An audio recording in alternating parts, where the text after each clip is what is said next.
आज मुझे बिंदी लेनी है, चूड़ी लेनी है, झुमका लेना है, लिपस्टिक लेनी है, गोरा होने की क्रीम लेनी है और हाँ सैंडल लेना है, जूता लेना है। अरे चुप, दुकान में पहुंचने तो दे, दिमाग खराब कर रही है। हर टाइम डांटते रहते हो, कभी प्यार से नहीं बोलते।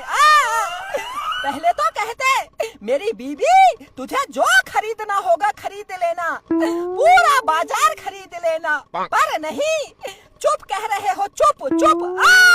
मेरी माँ, मैं पूरी जिंदगी चुप ही तो रही। अरे पागल औरत, चुप हो जा।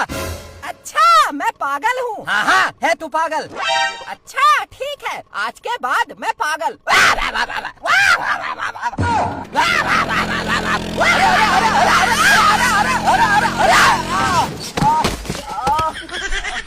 有人。